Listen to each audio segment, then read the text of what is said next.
Tudo bem, moçada? Belezinha? Professor Pietro aqui para mais um tópico da unidade 2 de Algoritmos e Lógica de Programação 2, agora falando de estruturas condicionais compostas, o comando if-else, que era o se, então, senão, lá de Algoritmos 1. Tá lembrado? Então, olha só, vamos lá para os slides. A condicional composta, ela é uma junção do if com o else. Então, é o seguinte, a condição do comando if, ela pode ser falsa, pode ser ou verdadeira ou falsa, beleza? Quando ela for falsa, a gente pode capturar esse evento com o comando else. Se a condição for falsa, eu ativo o else. E aí eu executo outro bloco de comandos, em vez de executar o bloco de comandos do if. Então, como é que fica a sintaxe aqui do nosso if-else? Olha só. If, abre parênteses, fecha parênteses. If, expressão lógico-relacional, for verdadeira, eu defino um bloco de comandos aqui, abrindo chaves e fechando chaves, bloco de comandos 1. Então, se for verdadeira essa condição, a condição ali da expressão lógica, o comando que será executado, ou o bloco de comandos que será executado, será o bloco de comandos 1. E o else lá embaixo será todo ignorado. Muito bem. Por outro lado, if, abre parênteses, fecha parênteses, expressão relacional for falsa, eu ignoro o bloco de comandos 1 definido pelo if e eu crio um novo bloco de comandos definido pelo else, aonde eu tenho a chave, abrindo e fechando, e um novo bloco de comandos 2, ele é executado em detrimento aqui do bloco de comandos 1. Beleza? Olha só, vamos a um exemplo. Desenvolva um algoritmo que peça para o usuário informar o número. O algoritmo deverá informar se o número é par ou ímpar. Esse é o exercício. Vamos rascunhar aqui agora o nosso algoritmo, nosso programinha. Então a entrada vai ser o quê? Olha só, lá do enunciado, a entrada vai ser um dado informado pelo usuário, um número, valor numérico. A saída vai ser o quê? O algoritmo deverá informar se o número é par ou ímpar. Então vai ser uma mensagem impressa na tela, ou é par ou é ímpar, tá? Então mensagens que informam se o número é par ou ímpar é a nossa saída. São as nossas prováveis possíveis saídas. E o passo a passo é o seguinte. A gente vai pedir para o usuário informar o número, ele vai inserir e a gente vai testar. Número é par? Se for par, eu imprimo número par na tela. Caso contrário, eu imprimo número ímpar. Ora, se o número não é par, ele só pode ser ímpar. Se o número não é ímpar, ele só pode ser par. Beleza? Então vamos ao código-fonte. E aqui a gente inclui de novo, nas linhas 1 e 2, as bibliotecas stdio e stdlib.h. Na linha 3 eu inicio o main. Na linha 14 eu finalizo o meu main. Professor, mas você já vai pulando o número de linhas que você sabe que o main vai ter? Não, né, gente? Isso aqui é só uma ilustração que eu já testei, então por isso que eu já sei de antemão qual é o número de linhas. Quando a gente está desenvolvendo um algoritmo, o número de linhas pode crescer ou diminuir conforme a gente vai trabalhando sobre esse programa, esse algoritmo, tá? Muito bem. Na linha 4, eu crio duas variáveis do tipo inteiro, num e resto. Por que eu crio num e resto? Num vai ser a variável que o usuário vai digitar. Resto vai ser o resto da divisão inteira de num por 2. Se eu dividir num por 2 e sobrar 0, significa que o número é par, não é isso? Definição de número par é um número que é divisível por 2. Definição de número ímpar é um número que não é divisível por 2. E aí como é que eu pego o número ímpar? Ora, se ele não é par, ele só pode ser ímpar, tá? Então o teste se ele é par. Resto de divisão é igual a 0? É par. Não é igual a 0? É ímpar. Muito bem. Então na linha 5, eu peço para o usuário digitar o número. Na linha 6, eu leio esse número.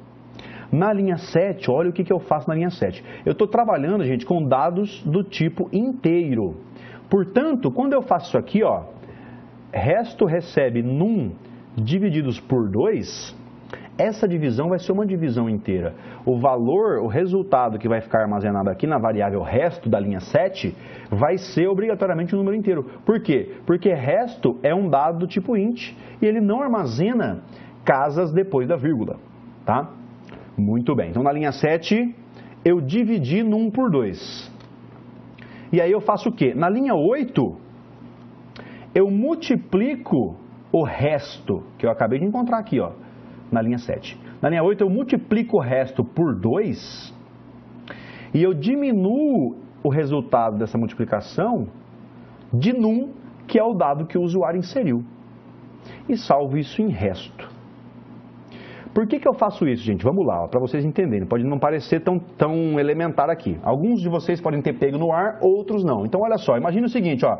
Imagine que o usuário veio aqui e dentro de num, o usuário inseriu o valor 5. Beleza? Na linha 7, olha o que eu faço, ó.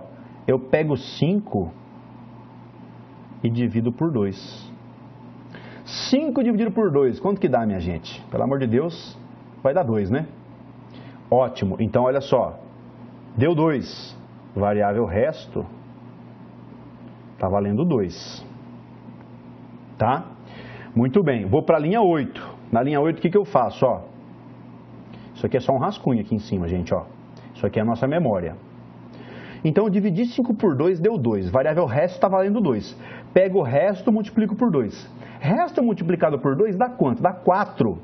Horas, 4, eu diminuo de num, que vale 5, que é o dado que o usuário inseriu. Olha, estou fazendo uma divisão inteira para encontrar o resto, minha gente, olha só. 5 dividido por 2 dá 2, sobra 1. Sobra 1. Esse sobra 1 aqui, ó, é justamente o que a gente acabou de encontrar aqui, ó.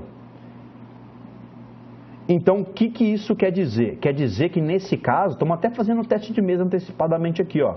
Quer dizer que nesse caso, ó, resto não vai ser igual a 0. Resto vai ser igual a 1. Se essa condição aqui é falsa, eu caio no else. Caí no else, imprimi na tela que o número é ímpar. Beleza?